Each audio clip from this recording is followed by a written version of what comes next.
Bonjour, je m'appelle Clément Bocard, je suis exploitant à Montigny-Montfort, en Côte d'Or. Et sur la ferme, on a 40 vaches, 40 vélages et 80 hectares de culture, principalement du colza, du blé, de l'orge. Aujourd'hui, les difficultés qu'on a, c'est des marges très faibles sur les cultures, dues à des sols séchants et des charges opérationnelles très élevées.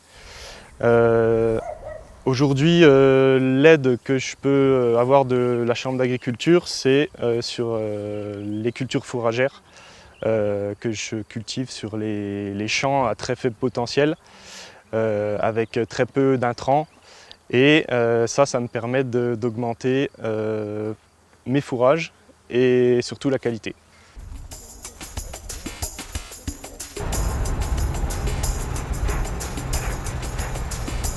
Alors nous, à la Chambre d'agriculture de Côte d'Or, on a de plus en plus de demandes d'éleveurs sur le système fourrager, d'un point de vue qualitatif mais aussi quantitatif. Pour répondre à ces demandes, on a mis en place 2 fermes pilotes, une qui est située à Puy et une qui est située à Tarbes-le-Bas. Donc le principe de ces fermes pilotes, c'est d'étudier le système fourrager, notamment les prairies temporaires. Donc on étudie les prairies temporaires du couvert jusqu'à la valorisation par les animaux. On a une année de retour déjà à Tarbes-le-Bas, donc en ferme charolaise. Et ce qu'on peut dire pour le moment, c'est que c'est des résultats qui sont très intéressants, des très bonnes performances techniques, mais également économiques, avec une économie à la clé de plusieurs milliers d'euros pour le troupeau de la ferme de Tarbes-le-Bas. Donc c'est des animaux de boucherie qu'on essaye d'engraisser au maximum à partir de l'herbe.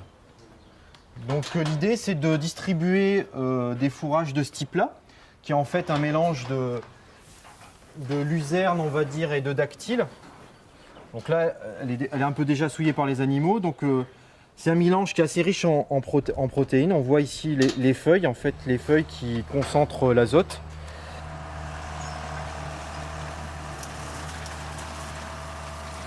Ce fourrage-là nous permet d'économiser, voire de supprimer totalement l'utilisation de tourteaux de colza, donc d'augmenter notre autonomie.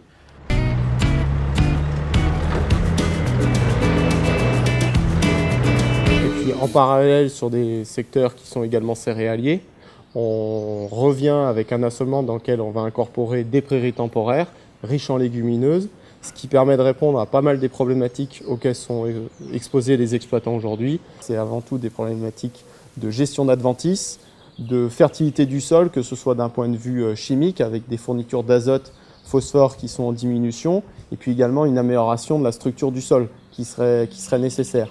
Et ces problématiques, l'insertion de prairies temporaires dans la rotation y répond. Et elles permettent à ce moment-là d'améliorer la marge économique sur la partie culture des exploitations du secteur.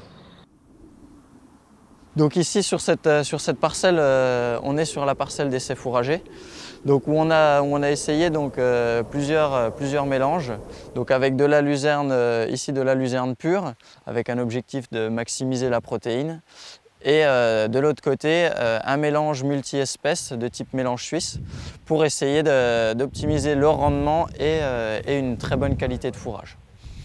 Donc sur les premiers résultats, donc on a vraiment observé sur la première coupe qui a été faite il y a déjà un peu plus d'1 mois, donc des très forts rendements donc sur la partie mélange suisse, avec autour de 6 tonnes de matière sèche hectare et une bonne qualité de fourrage.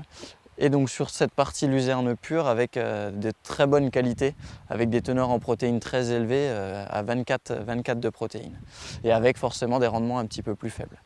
Donc l'objectif c'est de continuer cette expérimentation sur 3 ans et de voir qu'est-ce qui va se passer concrètement sur les animaux.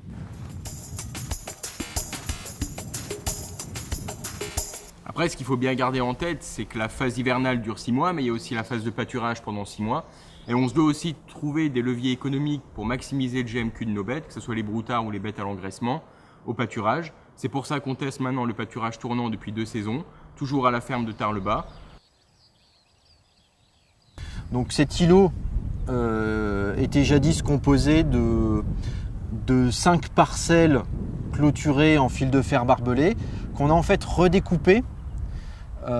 Donc sur les 20 hectares, on a choisi de séparer les 20 hectares en 2 grandes entités.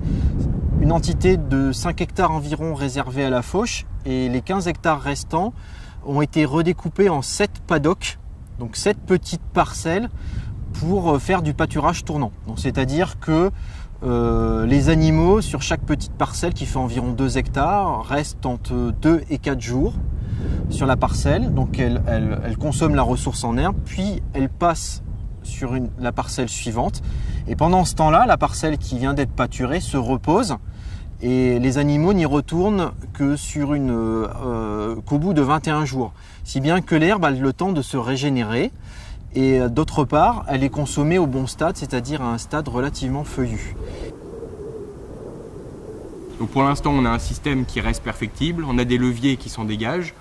Les croissances sont pour le moment au rendez-vous, mais voilà, on continue à travailler pour apporter des solutions aux éleveurs.